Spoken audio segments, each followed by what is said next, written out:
Welcome to the Guitar Dads Podcast, a podcast for guitar people by guitar dads. This week, don't stop believing this band drama is over. In Vegas, you can bet your ass you won't see a real amp here. EHX generating octaves and a lot of hype. Is it possible Robert John and the Wreck disappointed us? And we pilot our new gas station segment. It's time to fuel up this week on the Guitar Dads Podcast. Now, the dudes less appetizing than a gas station hot dog, Matt and Dave. Hello, everybody. I'm Matt. And I'm Dave, and welcome to the show, everybody. Welcome into yet another episode of the Guitar Dads Podcast. Here we are. Have you ever eaten a gas station hot dog? I don't know that I have. Fortunately, no. And I don't know if I want to change that either. Yeah, I don't know if I'm like jonesing for that. I don't know. No, definitely not. Okay, anyway. But here we are.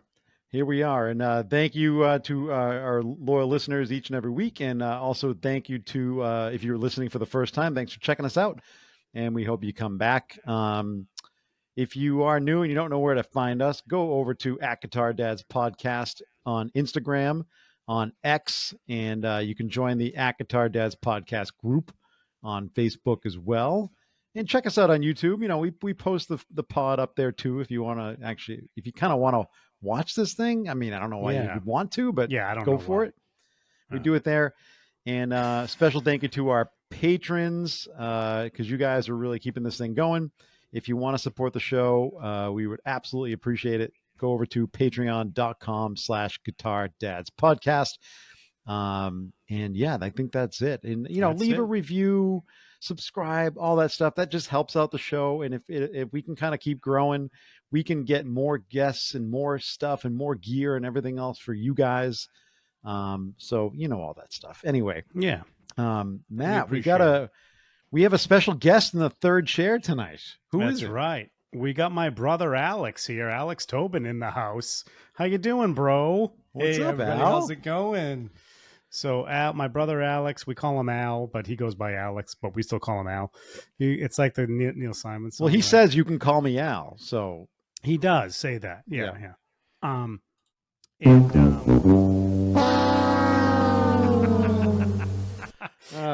does say that. But my brother's in here. He's visiting from Chicago. We're just hanging out this week. We're doing a bunch of fun stuff. And, you know, he's joining the pod. My brother, for those of you that don't know, my brother is a piano player, keyboard player extraordinaire, plays for an amazing Pink Floyd tribute band out of Chicago called Eclipse, the Pink Floyd Experience. And if you go listen to a really early version of this or episode of this podcast, you'll hear the full kind of breakdown with my brother. He talks about what it's like being in a Pink Floyd tribute band and all that kind of stuff. But Alex, how's it going, bro?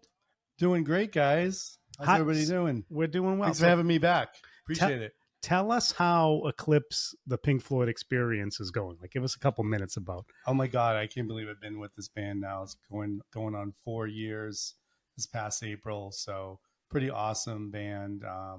We draw probably like around 150, 200 per show, which is pretty awesome. So you guys are playing theaters all around the greater Chicago area. So those of you guys in the Chicagoland area, if you're into Floyd, let me tell you, this band is the real deal. They got a great group of musicians, just some awesome stuff going on, right? Where are you guys playing amazing. Next, Al? This is kind of a timely pod. If people are in the Chicago area, how do they find Eclipse? So we're Pink playing Floyd? the Joliet Museum of Art on the Terrace on the top floor. So That's it's cool. going to be pretty awesome. That's going to be Friday, August 26th. And how do you find Eclipse? You go on Eclipse Chicago on Facebook? Yeah, so on facebook.com/Eclipse Chicago. Nice. All right, Yeah, well, you that's guys what's got going on with you. You guys got to check out this band. They are the real deal, and you guys will love them. If you're a Pink Floyd fan, this is definitely a band to go check out. Yeah, if you're a Floyd fan, and you live in Chicago, in that whole area, you know, go and do yourself a favor and check out the show.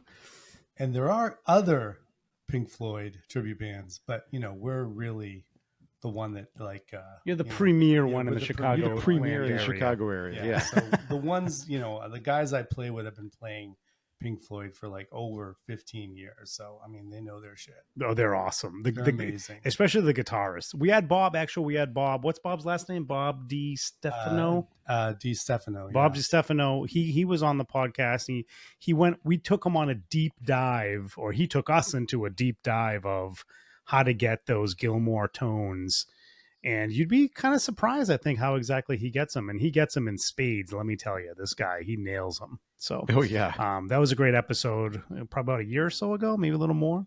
yeah, probably a little more. Yeah, Go check that out about too. 2 years ago. Yeah, actually. almost 2 years. I Yeah, know, might we've have been doing 2 this years ago pod now. a long time. we've been Jeez, doing this man. way too long. You know what? It's been a good run. Maybe tonight let's wrap it Yeah, up. you know, right? that's Yeah. it's come full circle. You got My bro's back on. That's it. Let's call it quits. All right. Anyway, what do we got going on here tonight? all right. Well, let's head to the Dataverse. Ooh, ludicrous speed. It was kind of a real quick. I just want to also mention we are still in the middle of a of the Rattlesnake Cables giveaway. Hank and the gang over at Rattlesnake Cables was kind enough to do another giveaway. You can win 2 15-foot cables from these guys, color of your choice. Listen, we've talked about Rattlesnake on this pod a lot, so we're not going to go over them again because you could listen to us talk on many episodes about Rattlesnake Cables, but you are definitely going to want to win 2 of these cables. So check us out on Instagram, and Matt's holding, if you're watching right now, Matt's holding one of these things up. These things are Very incredible. nice. Top quality Yeah. in terms of the construction. You will definitely hear a tone difference. We mean Al, it. check these out. And Very it's nice. good. They're really good. And if Al, you find know us about on cables. Yeah, I know. About yeah, Al cables. knows all about feel 'em- cables. feel this cable and Feel that what do you thing. think Feel of how this? well constructed that thing is. Yeah. It's pretty nice. It's like you can stomp on that what thing do all these night retail long at? accidentally, and nothing's going to happen. I don't know exactly what they retail Yeah, at, what do they retail but you at? can enter and get. They're not. Let's put it this way: they're on the higher end of cable costs, but it's well worth it. Oh, it's Oh, it well sounds worth like it. it. Yeah, you yeah, are but definitely they're going not- to hear they're a not difference. Matt and I did. They're not crazy expensive, but No. you know, but they're great. Yeah, Sweet. Yeah. Cool. So find us anywhere on any of our socials. We've been posting the info on this stuff, and whenever you see it, click the link in the bio, and you can get all the deets and sign up over there. And I think I forget the date that it goes to, but it doesn't go too much longer. So go check it No. out and win a couple cables. Do it, guys. All right, so Do it. enough of the ads. Do it. I Who's that feel from? like, dude, that's from. Oh, it's from. Starsky from. and Hutch. Oh, is that what it is? Oh, it's Starsky and Hutch. That's right. That's is right, it straight? Yeah, so It's Ben yeah. Stiller. Do it. Do it. Yeah. Okay. Anyway, go ahead. Do it. Sorry, dude. This is what's when my brother's in the house. This is what it's going to be. Oh, this like, is going to be so. all night. Yeah. So I feel like this band has been all about drama since day one, and they don't disappoint now. Journey is back. I feel like we talk about Journey a lot when it comes to like drama. They're in the middle of a tour with Def Leppard. And who else is on that tour? I forget, but Well, Hart was supposed to be on the tour. Hart was with them. supposed to be. Yeah. Oh, you know who's on the tour with them is Cheap Trick.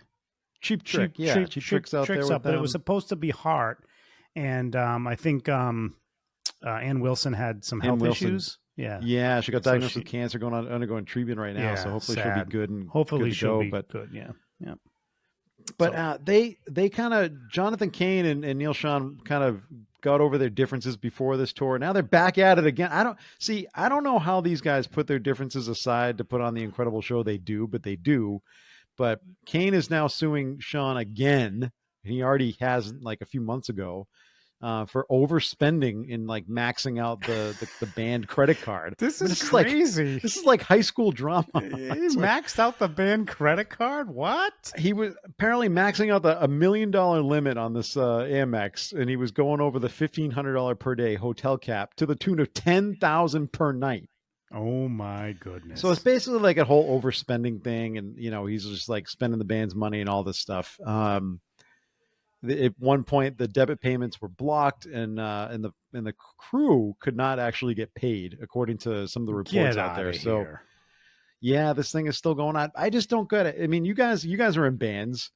If you're in a band at this level and you have like lawsuits going back and forth, how do you go out every night and put on like a top-notch gig?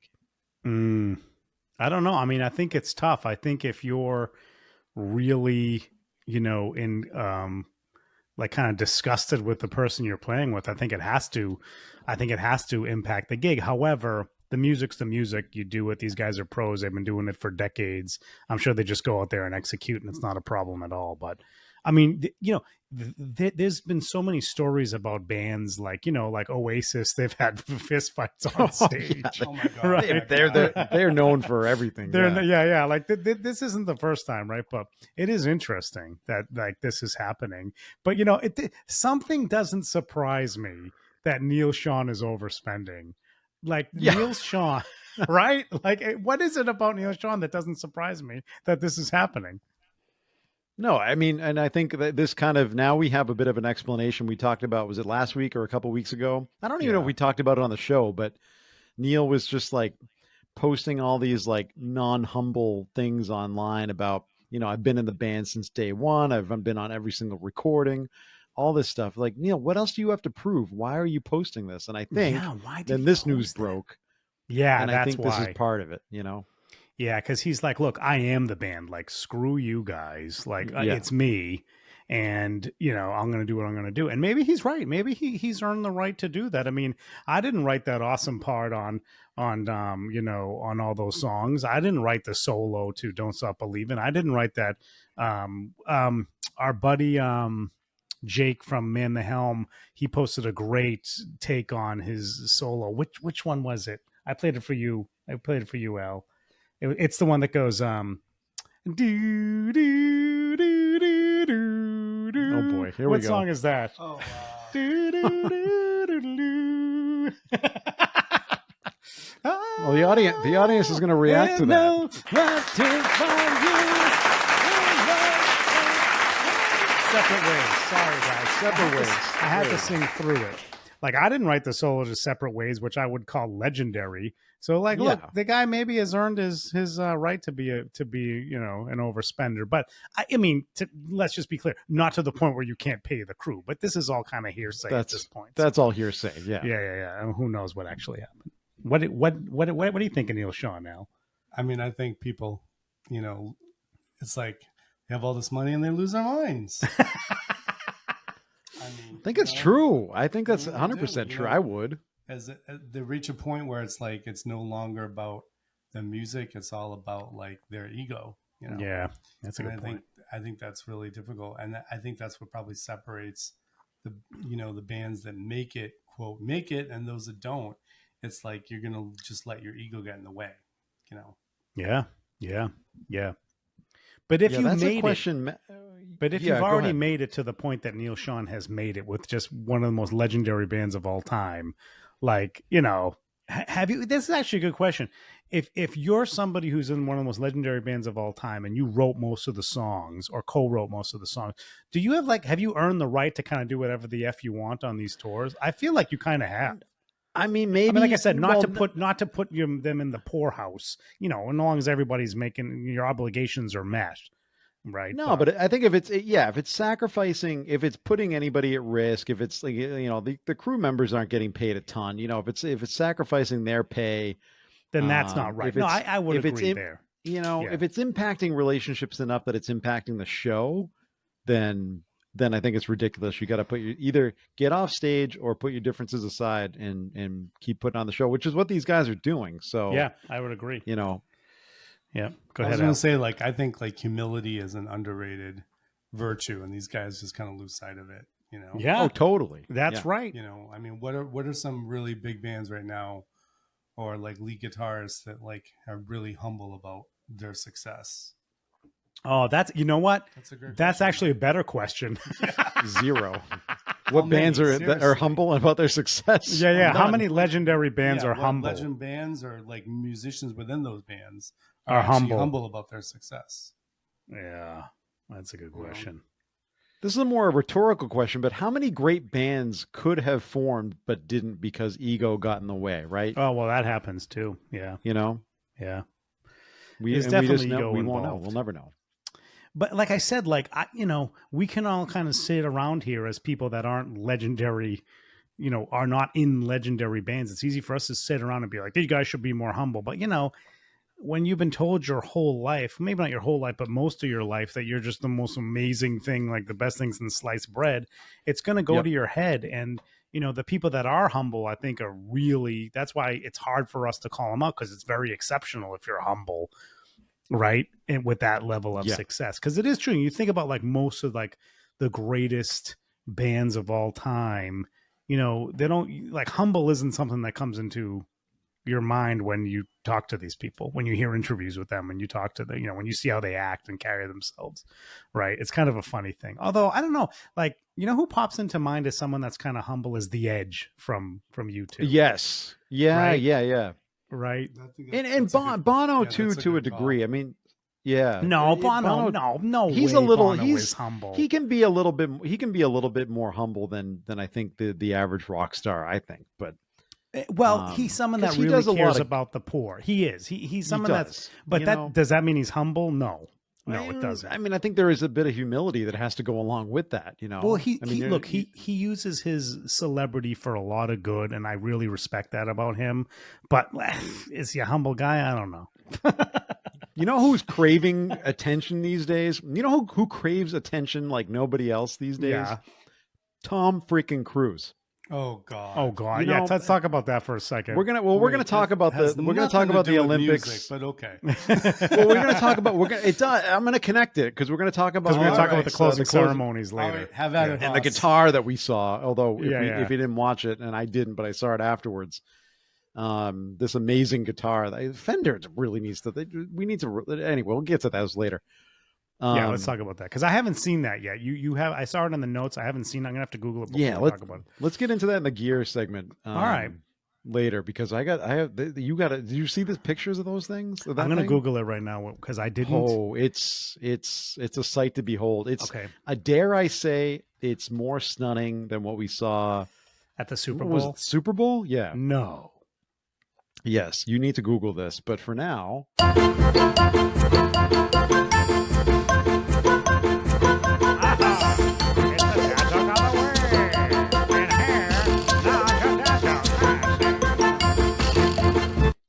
It's the dad joke of the week, sponsored by nobody. Again, you guys didn't send us anything. Tier shed. What's wrong with you? I'm doing the dad joke now because I got to give you time to look this thing up. What the hell I was going to say it took me a minute. It took me a minute to summon the old timey announcer guy because I was trying to Google this. He had to give you time to do that. I had to wake him from his slumber because he's really old. He's got the old timey announcer voice. He's like Mr. Magoo, I gotta wake him up. He sleeps under my desk. Yeah, during the show, and I'm like, "Hey, old timey announcer guy, that's his name." He's like George Costanza in one of the Yankee offices. So here's your dad joke of the week, folks. Guys, what do you get when you cross a chicken with a fox? A fox.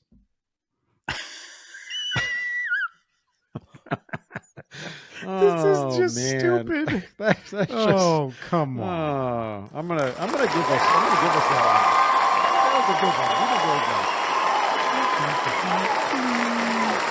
one. All right. Anyway, did you see this guitar? Should we talk? You want to talk about it later? now? Want to get into it? Yeah. Okay. I just Googled it. Yeah, it's cool. I still think the red from the Super Bowl is better. So this is a white. She did. She sang the national anthem. Is that right? I'm not up on this. I haven't really paid a lot. Yeah, she did the national anthem, and it's this this one-off like they did a one-off. Strat. Yeah, like this Arctic pearl white with this gold mirrored hardware that looks absolutely insane. Guard, maple neck. It's just so good. It looks sick. This is really cool that she has Fender making these one-offs for her appearances in these giant, worldwide stages.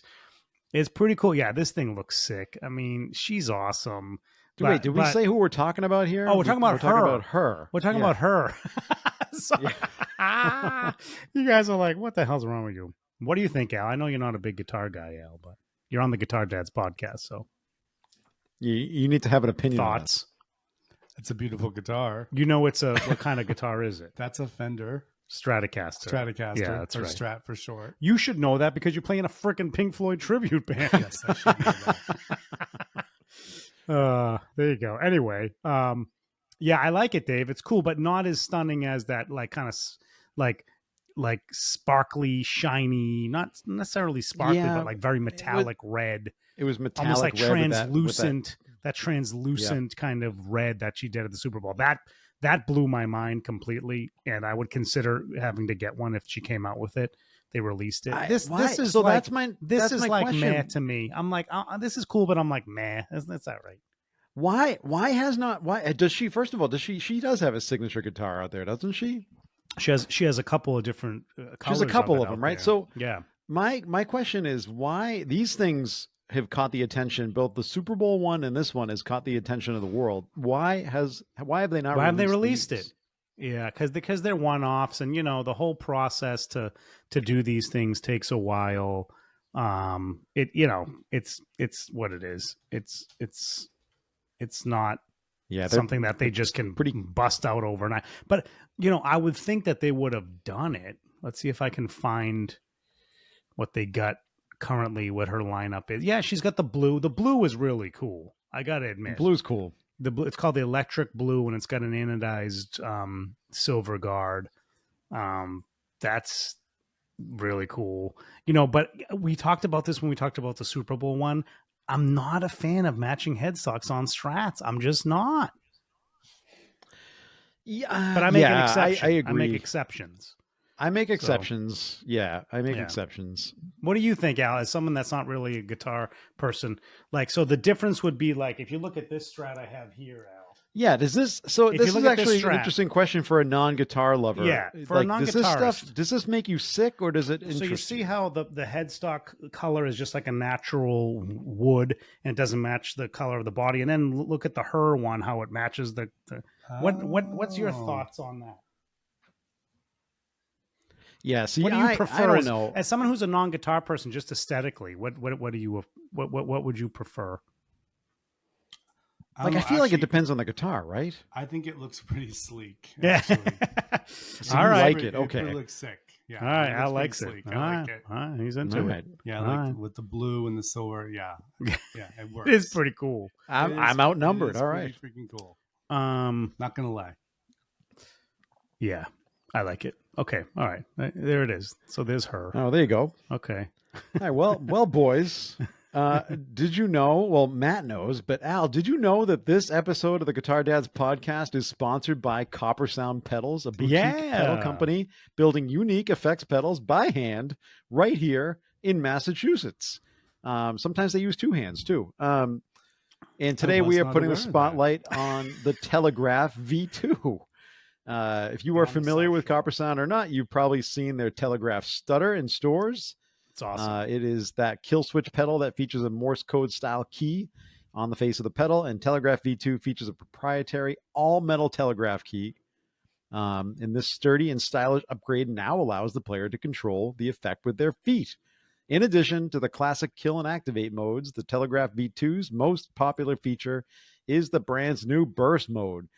Burst mode is an automatic tremolo-like stutter, adjustable to 110 BPM to around 1,000 via the burst knob. And guess what? You cannot do that with your foot, huh? Could you? I don't think so. It's pretty cool. Yeah, it's pretty cool. Telegraph V2 is now available in 6 standard finishes. And get this, dudes, get it. Because this thing is now featured on the new Jack White album on a tune called What's the Rumpus? So check it out now. You can hear it in the wild and decide if you want to purchase it too. And if you do want to purchase it, our listeners will get a special code, a special discount at checkout. Type in the code DADS10 and you will get 10% off your order. And of course, thank you as always to Alex and the dudes over at Copper Sound doing top quality stuff. It's awesome. And Alex had alerted us that this was on the new Jack White album. I had to listen to a few songs. I listened to that What's the Rumpus song in particular, and it really kicks ass. I would highly recommend it. Jack White kind of delivers. I would argue this is, kind of like a raw, rock and roll record, kind of like reminiscent of White Stripes type of material. So I would highly recommend, checking that album out too. And if you want to hear this thing in action, you can listen to that track, which is it's a great riff. That's what I like about it. So there you go. Yeah, check it out. There we are. All right. What else we got, Sweet. Dave? Sweet. We, get into the headliners for the night. And speaking of Yeah. headliners, Yeah. what do you want to do? You want to get into the show, or do you want to talk about the sphere thing? The sphere thing, not the fear thing, the sphere thing. Let's What do talk. you wanna Let's talk talk about? briefly about the show that we saw this last week. Okay. Actually, a week ago. And what do you think? What do you think, Dave? Dave's wearing the Yeah, shirt.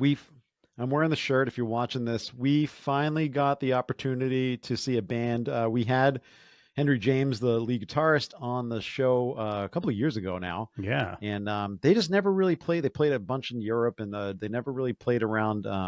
They played a bunch in the U.S., but never around the Northeast. And we finally got to see him last Monday up in New Hampshire, or as they say around here, New Hampshire. Sometimes New Do they? Hampshire. No, not really.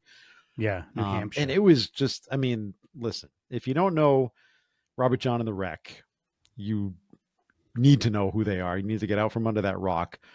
And if you are a guitar fan at all, you need to listen yourself to some Mr. Henry James on guitar. Oh, He man. is so insane. He is just so super talented. Oh, he's Just awesome. the tones he's getting, his style is kind of unique, and he's just got that feel, and everything that he plays, he's got that feel. He's got the feel. He's got the feel. But he's also kind of a technical player sometimes too. So he it's is. kind of Yeah. a nice blend, He is like he can give you like these kind of bluesy, kind of like, slower bent notes, and then he'll just burn. Right? Yeah. Like, which I think is a great combination of guitarists, right? Like, I think that that's where it's great. It's just not all shred all the time.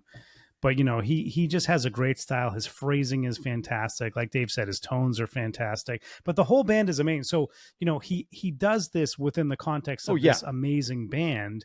And Robert John is the guy that fronts it. He's an amazing singer, songwriter. He plays guitar as well. They do a lot of guitar harmony, or as I call it, guitarmony.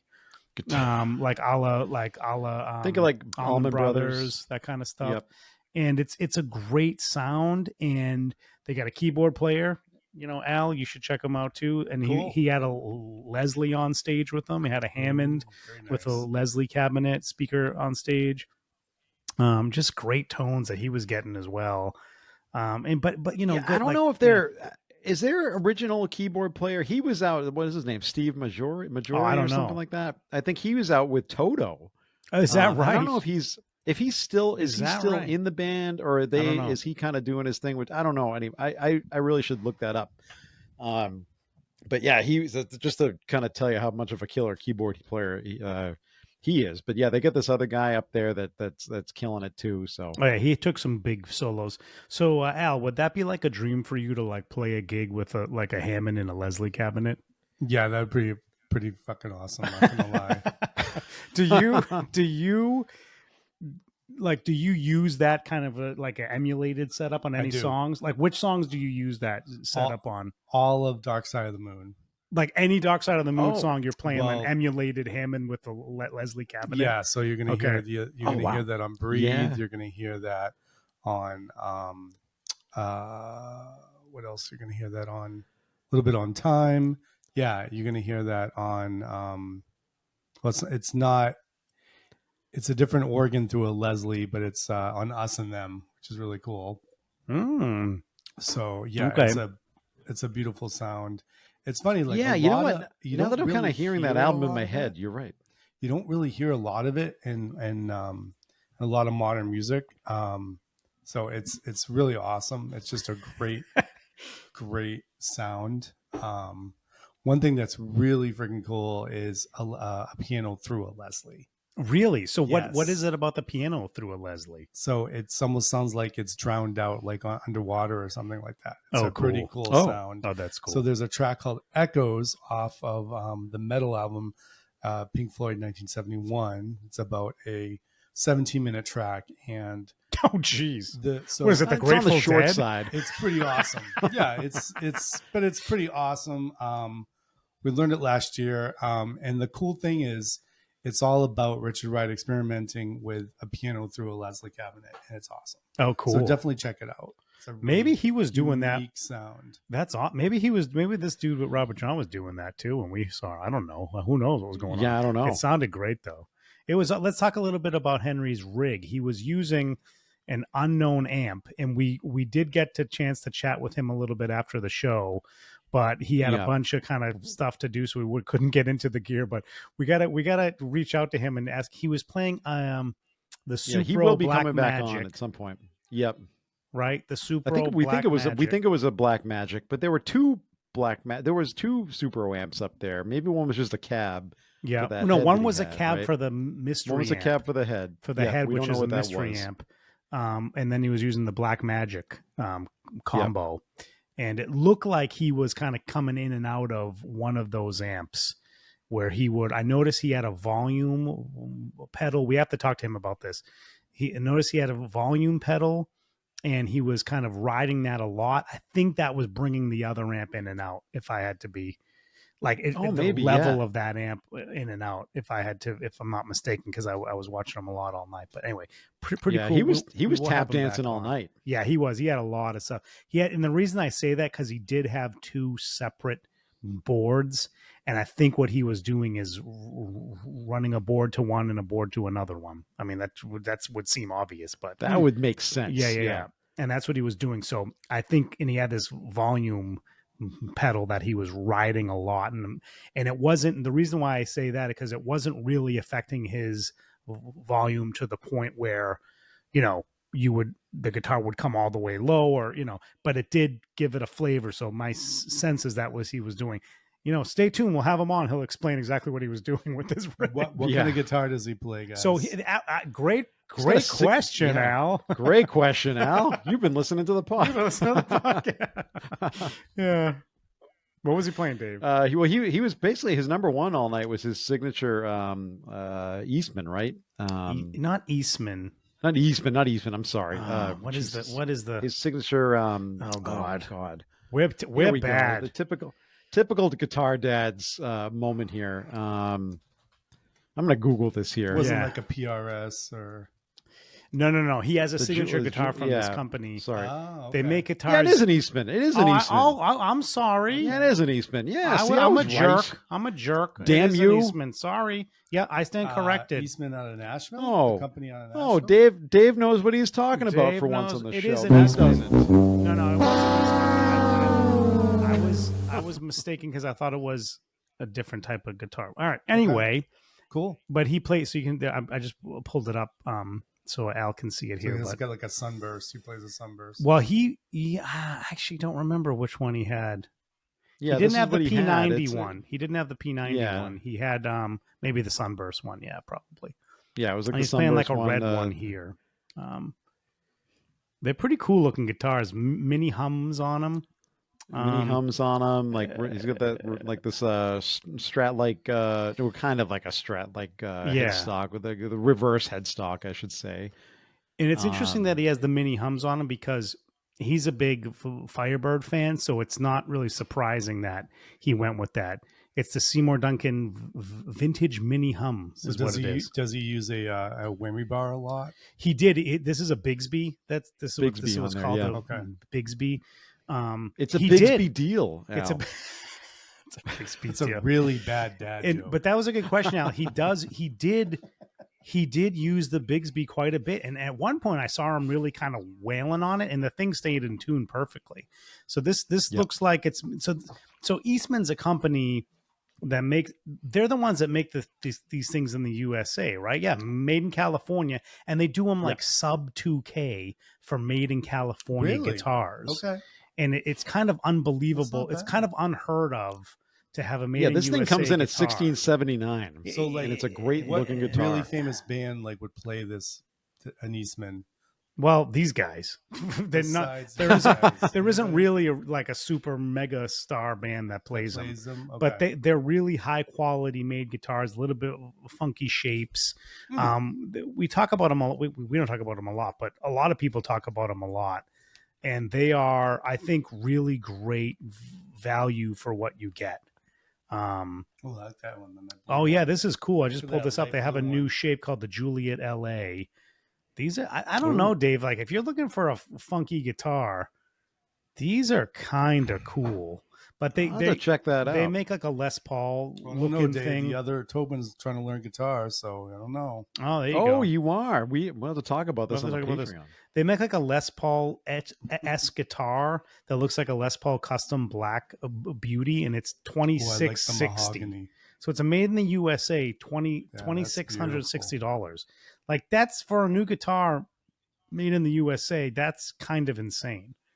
So, Well, a Nord is like Yeah, $4 that really grand. is insane. well, the keyboards, yeah, well, of course, Yeah, yeah. Nords are a keyboard. But this stuff gets everybody. crazy expensive in general. But anyway, Eastman guitars, don't sleep on. I'm looking at their Les Paul Junior type guitars. These are really nice looking.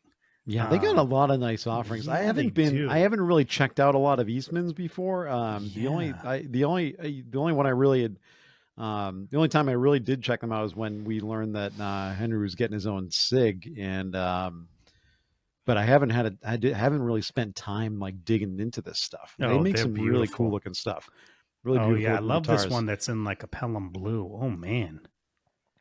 I mean, yeah, you're right though. You're getting these things at sub 2K, made in California, and they're Well, not all of them are great. sub 2. Let's just be honest. Not all of them are sub. Well, no, 2K. not all of them. No, I'm saying for some of these things, you're getting like a Yeah. sub 2K guitar made in California, which is, And some of these Les Pauls are like. I mean, you're some of these Les Paul kind of things are like custom shop spec for $3,000, right? Made in the USA, kind of Yep. custom shop spec for $3,000. I mean, that's a value, right?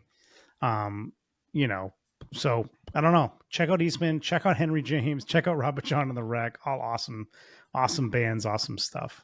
So now you mentioned amps. You know where you would not see an amp ever at a show? Yeah. At the Sphere.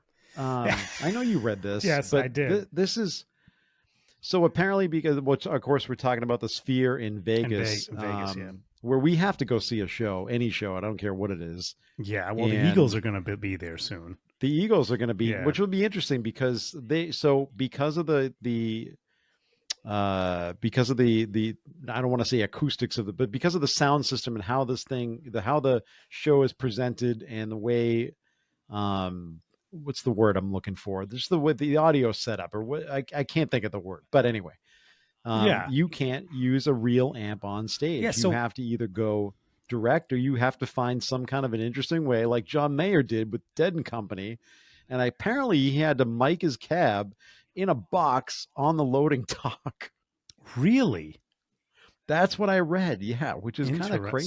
So why is it exactly that they don't allow the amps on stage? Is it just because they think it'll like mess up? It's going to mess up the presentation of the audio and the way the thing is designed and developed and how the sound is presented to you. Interesting. I don't pretend to know anything about audio. So you can't have an amp on stage. But to be honest with you, a lot of these big bands that play in these giant stadiums, a lot of them don't have amps on stage anymore, and the amps are mic'd off stage and everybody's on in-ears. So maybe that's okay. Yeah. But like to your point, like maybe they don't even have a good spot to like mic up cabs backstage. So John Mayer had to do it in the freaking loading dock. But it is a thing because we did read somewhere that which act was it that they were potentially using modelers. Oh, I don't remember. It's only a couple acts that have played at the Sphere. It's been U2. Oh, it might have been. Yeah, it's been a conversation about U2. Yeah, it might have been a conversation. Fish about the first one. Yeah, right? Fish. Yeah. They were the first ones. Yeah. Yep. U2 was the first. It might have been a conversation about U2 that potentially the Edge was using some modeling gear, which she's never really done. So. Yeah, it's pretty crazy. I mean, Al, I got a question for you. So a venue like that, because you know what we're talking about with the Sphere, is that venue so cool? And Matt and I have had this conversation already, but is that so cool that you would pretty much see any band there just to go see a show? I don't think I would see any band. I really depend on the band. What? But you want to go, don't you? I do. I really want to go. So like, yeah. So yeah, I really want to go see the Eagles. I know they're going to be there in October. So I think that would be an amazing band to see them there. So you wouldn't see Dead and Company there with John Mayer? I mean, I don't know, Jim. Three finger John Mayer? Yeah. 3 finger John Mayer. No, I don't know. I mean, honestly, I'm not a huge Deadhead. Yeah, I'm not either. I'm just not. I love I think that love show John would be Mayer. so I amazing think at that he's venue, amazing, though. but I'm just not a Deadhead. So yeah, okay, all right. if So he you wouldn't wasn't go. playing his own stuff, or Yeah, you wouldn't go. I see just it. I just wouldn't. I wouldn't Yeah, pay you're money done. to see it. All right, well, but you would go see the Eagles. I would see the Eagles. I would love to see friggin' Bruno Mars. He would Oh, be friggin' yeah. amazing there. Yeah. I think the Killers would be pretty amazing there too. Oh, okay, all right. Yeah. Some good. What about the Rolling Stones? Again, not a massive Rolling Stones fan. Oh man, I would see the don't Stones think- there. No, sorry. Just wouldn't pay money to see them. Say that again? Sorry. Oh well. I think they need to hang it up. Sorry. Oh come on. Oh, Now we're gonna get into on. this. Oh, we're gonna Here get we into go. this. In the battle that is the stage of the oldies these All right, I'm days, gonna- I'm they gonna- have now beaten Aerosmith. You know off what, the David? I'm stage. gonna Like, bring they up- are the only Yes, ones and that are out there in their 80s And that I have been was around since so how many years. effing sad to hear that Aerosmith like retired from touring. Like R.I.P. Seriously. R.I.P. Nobody died. No, but like rest in peace. They're just an amazing band live. Well, Seen them- supposedly they said seen they them might do twice some new live. music. They're amazing. Saw them in Montreal in 2002. They're pretty amazing. So Yeah, they're awesome. they're Yeah, incredible. Yeah. we talked about it last Actually, week. talk about My an favorite amazing band ever. Yeah. Talk about an amazing band that would be great at the Sphere. You know, they did a Vegas residency too. They would have been incredible at the Sphere. I mean, just Aerosmith. amazing musicians, just have so much talent and so much heart and play with so much heart. So, yeah. Who else should go to the Sphere, Dave? I'm calling out. I mean, the it seems like- Stones. Who are you calling? It out? seems like they're kind of just bringing in a bunch of old rockers. I mean, they got you think about the Yeah, acts that have hit U2, that stage. Dead and It's Company. U2, Fish, Dead and Company. Company, now the Oh, Eagles. the Eagles. Who else? Stones have to be there. Um, They have to do a stand. I don't know Yeah. if they're going to do a stand. Yeah, I haven't seen that. And there's another band that now, of course, because I'm talking about it, I'm not going to remember who it was. I heard there was another band that was rumored to be doing a residency there as well. But it was another oldie kind of band. Yeah. Was that really the age we're at now? We're calling this the oldies. Yeah. Another guy, I mean, like, think of Jack White. He would be amazing at this. Oh yeah, Jack White would have Or put on the that. Oh yeah, he'd be I incredible. mean, if you like the 1975, they're a really good band. Oh yeah. Any of these big Yep. pop acts would be great there. I bet they would put on a hell of a show, like someone like Timberlake or Gaga or whoever, Ariana Grande. I'm sure like they could Or just Dua Lipa. go, or Dua Lipa, like any of those kind of bands. Yeah, that'd be Acts, I would amazing. not really Those bands. acts, Would be kind of fun. I mean, yeah, but is that stage big enough for them? Because a lot of these big pop acts need that kind For of dancing big and production. Well, you I mean, know of what? You course, bring up I a know really they use good the point. screens. You know, you're right. You bring up a really good point, but they would have to use the screens very creatively.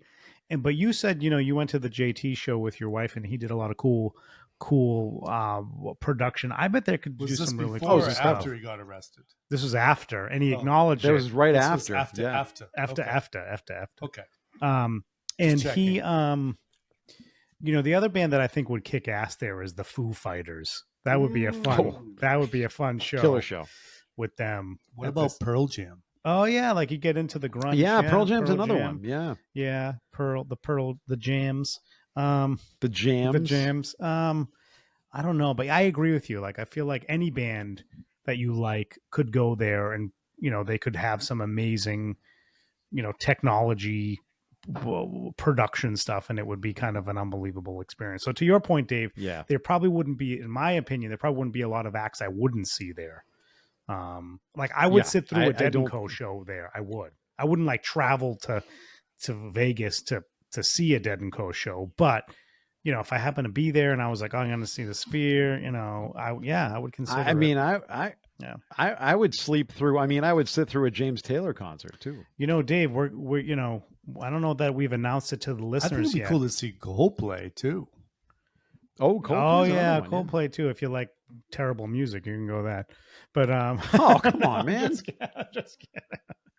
But Dave, we haven't announced it to the listeners yet, but it looks like we are going to be going to NAMM, We are going to Anaheim, NAMM, and yeah. that's not too far from Vegas, my friend. There's something to isn't. throw out there. It is not. It's something to think about. Something to think about. Anyway, we'll move on. But that's something to think about. We'll move on. All right, let's move on. But we are most likely heading to NAMM in January, so we are so Yeah. excited for the first time to bring all that stuff to you guys. Not that you don't get all that stuff anyway from all these other Yeah, but you don't get it from the podcasters and Guitar Dads. YouTube people, but you don't get it from us. Yeah, that's right. And maybe we'll give you a different flavor on it. Oh yeah, So, you're gonna get the Guitar Dads view of NAMM for sure. well, speaking of NAMM, should we another thing the listeners haven't heard yet? Should we debut the new segment? Yeah. And see how it goes? Yeah, let's do that. All right.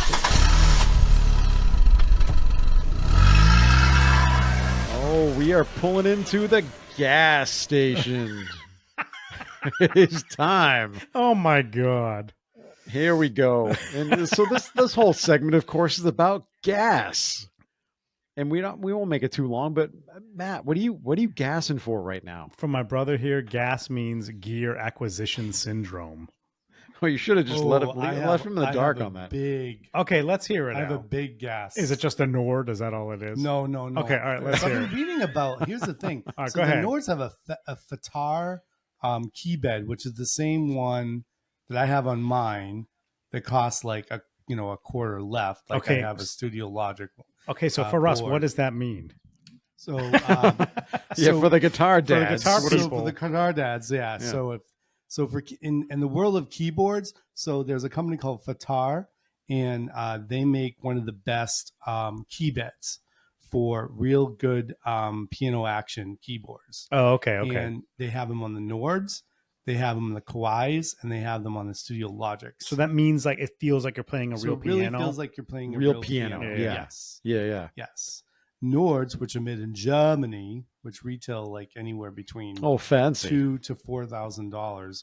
The reason why they're so expensive is because the keys are actually made partly of wood, so they really simulate a Oh, piano. wow. That's And crazy. they're really beautiful, but they're really, really heavy.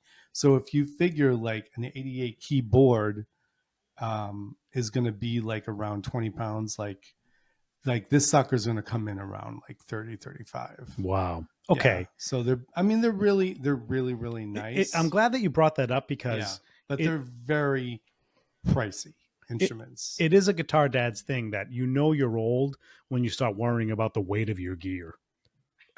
Yeah. I mean, I think that happens to even younger people too, especially when they're you're yanking around some of when these you're heavy lugging it. amps. You're right. No, But what I would want, I would love a Fender Rhodes. Ooh. Yeah. Oh, Yeah. And there's a place called the Guitar Connection on Damon in Chicago. Have we been there? Yeah, I took you there. That's where they had the Rhodes. No, It was no, like that $2,000. was Rock and Roll Vintage. I'm sorry, Rock and Roll Vintage. That's right. Rock and Roll Rock and Roll Vintage. It was on Yeah, Damon. Yeah, And they that's had on Damon. A Yeah. gorgeous Fender Rhodes. 1982 Fender Rhodes, mint condition. It was like just over $2,000. Wow. So that would be on my wish list. if you go. really Yep. know a lot about the Gorgeous, Fender yeah. Rhodes, if you really know a lot about the Fender Rhodes, do you become a Rhodes scholar? Oh Jesus Christ! does this have anything to do with Randy Rhodes? Well, if you guys don't know, Oh, for those man. since this is a guitar podcast, so the Fender Rhodes is But was it made? Since this is a guitar podcast, was it made by Fender, like the guitar company? that I actually don't know. What's the honestly. answer to that question? We'd have Somebody. to- we should just freaking Somebody Google tell that, us. 'cause Somebody I tell honestly us. don't know that. But Fender I Rhodes wish we had is like a the search engine or sound- something we could use. So if you remember the show, I'm really dating myself here, but there's a show called Taxi. Yeah. And Yeah. yeah, yeah, It's like the Oh, I electric love piano Taxi. sound. That's the Yeah. electric piano sound. Or if you know the song "Just the Way You Are" by Billy Joel, That's which probably Matt- the best example. it was one of Matt's wedding songs. That's right. My brother played it at my wedding. Yep. And it was And it was lovely. So it's a really unique, really cool ass sound. Very frequently emulated, but it would just be kick ass to see that, like just to have a real one. but would you would you lug that to gigs? Oh no, I'd have that in my little studio. Yeah, you just have it in your man cave. because I have a Well, here's your pretty answer, kick-ass boys. man cave. Yeah, you do. Harold Rhodes made the piano from 46 to 59. Fender did make it from 59 to 65. And then CBS took over from 65 to 83. Some dude named William Schultz, 83 to 87. Wow, this thing's been... and then the Rolling Corporation took over until 91. Oh, interesting. And ever since 97, up until a couple years ago, Rhodes Music Corporation was making it. So there you go. Okay. But that's why it's called the Fender Rhodes. Interesting. Yes. Okay. So that's what you want, Al. All right, I like it. I would love one of those. Yeah, they're really freaking heavy. So it would just sit in my man cave. Yeah, but that'd be awesome to have that and record with it. Oh yeah, I would link it directly into my gear and just record directly into it. Well, you should be saving that gig money. And by the way, Rock and Roll Vintage, the store in Chicago. It's on Damon. Thanks. It's on Damon for those of you in the area. Yeah. Matt Damon? No, it's like 3,300. I have to relate everything to Boston. 3,300 West. That's Damon. right. Okay. Anyway, it's an amazing store. If you guys don't know about it, if you're looking for like a used stuff and vintage stuff, obviously they're an awesome store. But they also just have like regular used stuff as well. It doesn't have to be like high price vintage stuff. But check it out. It's a great store. It is. So, but Matt's favorite is drum roll. Chicago Music Exchange. I love. We talk about that all the time on this pod. But I love Chicago Music Exchange. I do. It's just fun, even though I've yet to buy a guitar from them. But anyway, you have these. So what are you gassing for that maybe you will buy from them? Well, I can't. So Dave, here we go. I gotta do here something. We go. Here. I just can't believe it. I'm gonna send you two characters. Yeah, that's a Top Gun quote. I told you there's gonna be more movie quotes. I can't get the Gibson acoustic out of my head.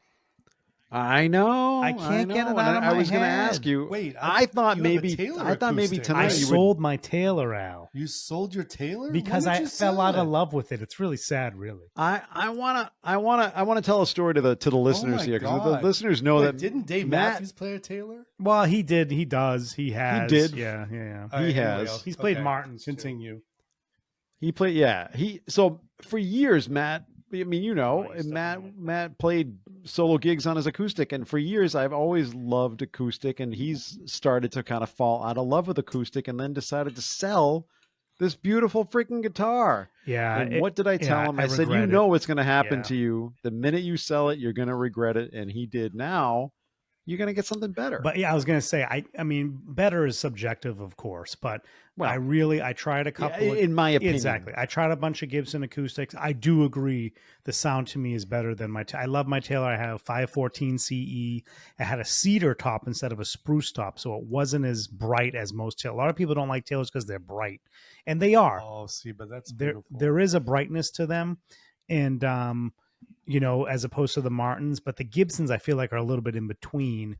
And I played a J45, loved it. So I'm seriously considering pulling the trigger on a Gibson acoustic sometime soon. And the reason why I got the G.A.S, I think I've talked about this on recent pods, because my daughter, who just turned 14, wanted an acoustic guitar. I bought her a baby Taylor. She's been asking me to teach her some songs. I've been picking up her guitar a lot, and I'm like, oh man, I forgot about how much I like to play acoustics. Now, you guys that are watching clips or watching this on YouTube, you see an acoustic guitar behind me. That's the first acoustic guitar I ever bought. First guitar I ever bought. It's a total unplayable piece of crap. The strings are probably an inch off the fretboard. It's not salvageable. He lives in a shitty apartment in Cambridge, Mass. Yeah, it costs $100. Like, it's not. No, it wasn't that shitty of an apartment. Anyway, no, this was when I was in college when I bought that. I started playing when I was a freshman in college, so like 19 years old. I think Joe Pesci walked into your guitar cave and looked at that thing and he said, "Look at this! What the fuck is this piece of shit?" Anyway, so that's what I'm gassed up about. And I don't like. Remind yourself to put the explicit tag on this episode. I know. Jeez, I know. You guys, I also want a volume pedal. You don't have a volume pedal. No, you don't have a volume pedal. So the thing is, when you play with Pink Floyd, yeah, I am frequently playing, and Matt can attest to this. Yeah, I'm playing with two hands at the same time. So, yeah, two keyboards at the same time. So the problem is that there's all these layers, and either I come in too loud or too soft. But what I need to do. Oh, so you That totally would be need a aw- volume. But you need Yeah, but- two for each keyboard. No, I can channel it to go into Oh, each okay. one. Oh, okay. Because it's all through my interface. Oh, okay. But that's what I need because I need to have a foot pedal so that I can adjust that on stage in the moment. No, that's easy. Just get a volume pedal. No, I'm just gonna get a volume pedal. Let's do that, bro. So yeah, that's I like it. That's on my G.A.S. I love it. Okay. All right, Dave, there your you go. turn. My turn. Oh man, I may have to disappoint everybody because right now I'm not, which is ironic for me. Yeah. I'm not really gassing for anything, Wow. That's a good place to be. which is I'm shocked by that right now. That might change within like an hour from now, you know, but tomorrow morning. right now, I think because ever since I got the 4x12 cab and I've picked up another Les Paul, What about any and like I got pedals? we got the special. Any special I pedals? feel like I'm starting to sell some pedals because I feel like I have too many that I'm just not. You just playing, got the and I've Germanium gotten Tumnus. some others. Yep. Got the gym and I got other pedals that I feel like I really like a lot. Yep. And I'm finally at that stage where, and you told me this would happen, you kind of just start to fall out of love with gear and you feel like you just want something different, but you're willing to kind of like you're doing where you trade, you kind of, I'm going to sell this, but I'm going to buy this. So you're not really collecting anything new. You're just kind of moving stuff in and out. Yep. Hey, so I got a question for you guys. Yeah. So one of the tunes we do in my Floyd band is we do the whole album Animals. Yeah. And so which is really popular with our fan base. And we use a talk box. Yep. I know Bob uses the talk box. Yep. This thing looks like a fucking bong attached to a guitar. Well, that's pedal. what it is. And I'm just wondering, it is. do either of you have any desire to learn how to use the talk box? No. Yes. And the reason is because Matt and I've tried to convince Matt about this because we grew up listening to like talk boxes on so many of our favorite bands. Frampton, so many of our favorite bands were using them. And Bon Jovi. Well, no, and others. But I feel like we owe it to ourselves to use one, to try to use one. No, that's a wah pedal. No. He uses that. No, he uses the talk box for that song. Anyway. No, I'm saying the way you're singing it sounds like a wah. Well, yeah, it kind of does. Yeah. Well, if you, again, I'm just plugging my band here, but if you know the album Division Bell from 1994, there's a talk box all over that album. I love that album. It's a good album. Dave loves to talk about that album. There's a track called Keep Talking, and it's an amazing use of the talk box in that track. We're gonna get more into Floyd, I think, in the Patreon episode. If you want to, it's important though. If for listeners that haven't used a talk box, if you are going to get one, it's important to share it with other people in your band. That's disgusting, Dave. That's gross. Talk about getting why buy extra gear if you don't need it? Yeah, seriously, want to get COVID, or something, anything else. Anything. Yeah, no, you know what, Al? I would love to do it, but it's such a specific sound. I don't know if I would use it all that much, but I would. I've never played one. I've never messed around with it. It would be kind of fun. Not gonna lie. We should post a picture of Bob Stefano, which is one of the lead guitarists on my band. Yeah, he was on the podcast. We talked about him. And he's learned how to play it for the Animals when we do Animals, and we do this. It's fun. That's awesome. On Pigs. Yeah, and he does a really nice job on it. Yeah, it's fun. The talk box is a fun little piece of kit. All right.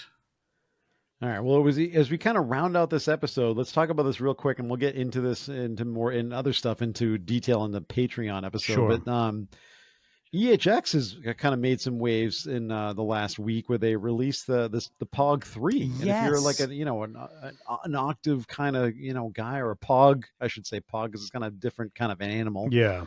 A guy or a girl, then this thing looks insane. What the fuck is a frush? All right, stop. Yeah, I'm gonna have to put the explicit all over this episode. Explicit all over this thing. You. Wait till we get to Patreon. Yeah, geez. So the polyphonic. What is it? What does this the POG stand for? Polyphonic octave generator.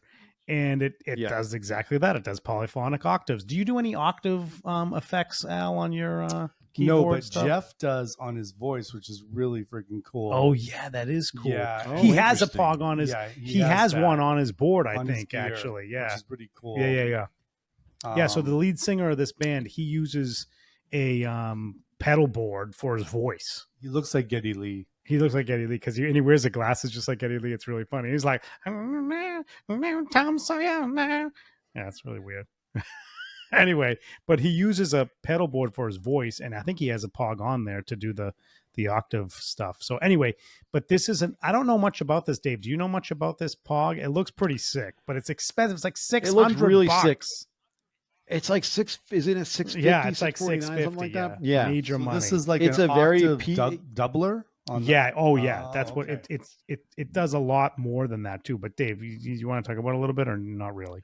I see. I don't really know much about the Pog. I mean, I know what the Pog, the original Pog is, and but I don't know enough about this thing. You think after it's been out for a little bit, for like a week now, that I would have known a little bit more about this. But it's not something that it's something that's cool. But it's definitely something that I wouldn't be interested in ever buying, or certainly not because of the price tag. But it just doesn't interest me enough in terms of as a player, like what I like. Yeah. But I agree. I dig doing some octave stuff, but I don't need something like this. But I do think it's very cool, and I think it certainly has its use.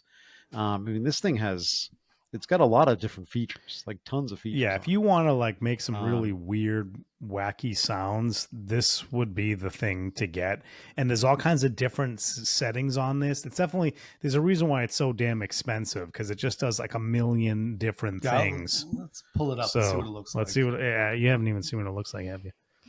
All right, fine. Yeah, it looks like it's giant too. It is going to take up some real estate if you're going to bring Look at this this out thing. on a gig and put it Holy on a board. shnikes. Yeah, that thing is. The most powerful one ever. Looks like it has a full now EQ. you keep it clean. Yeah, this thing looks like a Yeah. Behringer and a pedal had a baby. Yeah, like a mixer. Yeah, Behringer mixer and a pedal Yeah. had a baby. yeah. It really, yeah. It's 3 foot it's, switches. It runs stereo. It's got a direct. So would this be see what using like a else. hairband? I mean, maybe, but it's even more wacky than Maybe. that. So, but they're saying they have a fifth voice plus a fifth. So not only an octave, Yeah. but they'll put Jesus. a fifth. Fifth on that. Okay. So you get like a Jeez. harmony. Yeah, this thing sound. can do a So you can lot. do like a That's harmony wild. sound with a fifth above it. That's wild. I mean, maybe I am kind of interested in this. Yeah, you can do some cool stuff with this. Well, Bob is interested in he's investing. Bob DiStefano. Yeah, we Is- know who Bob is now. Yeah, so Bob is Bob is If you name drop anymore, I'm going to have to steal the horn from that pedal show. Just Apparently, Royal Blood. no, is, he's looking for a harmonizer, so it's going to play a third above whatever he plays, so we can do the song "Dogs" off of Animals, because there's a section of that where the lead guitar is in thirds. So Yeah. he's using, I forget what it's called.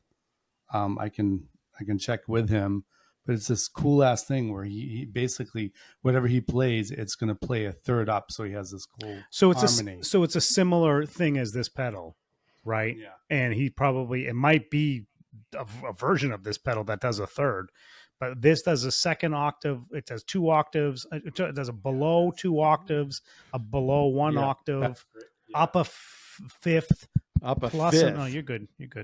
Up an octave and up 2 octaves.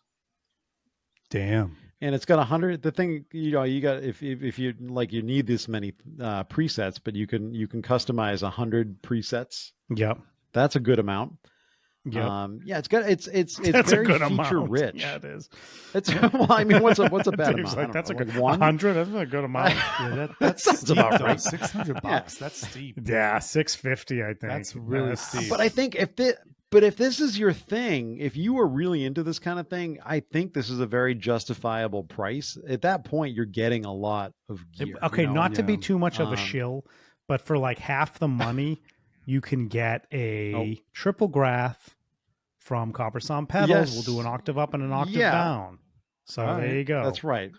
Right? Does I that mean, work with keyboards too? Yeah, but it's not. No offense to, and we love the triple graph is amazing, but this thing, Yeah, this is doing more than that, and I think Alex would agree. it's doing. I think Alex tons would more agree with than- us, but yeah. still, like if you're really just looking for a good octave, and have that thing with the Exactly, I'm not right. trying to insert another ad here, but if you're really like an octave, if you want like a really cool octave thing, you should check out the triple graph.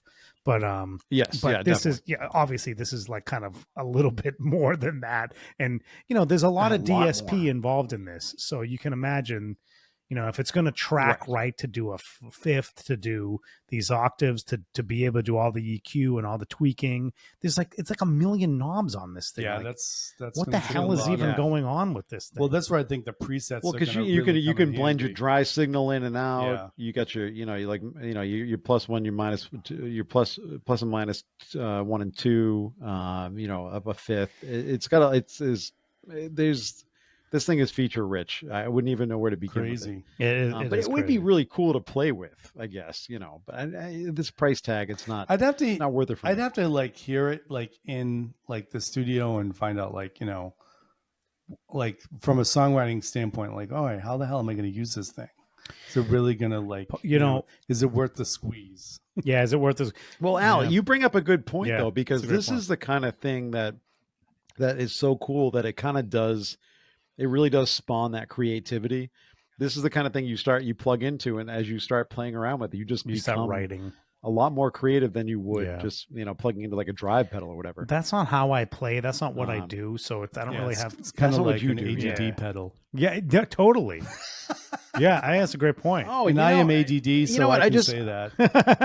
And, not And I offend just anybody. realized we never got to we didn't get to our listener question of the Oh, week. We're going to get geez. to that on Patreon because Dan Horrigan, thanks Dan for the question. Maybe maybe we'll get to it next week. We'll put maybe we'll get keep to it that next week notes in the and main. We'll get to it next week. Yeah. It's a It great is a good question, but it is Um, good. It's more of a guitar related question, so we'll save it for next week. So Yeah. because Al wouldn't probably have so much to say about that, we'll do it next week. But anyway, we are up on time, and so thank you so much for listening to this this episode of the Guitar Dads podcast. You know where to find us at Guitar Dads Podcast on Instagram. Come join the Facebook group.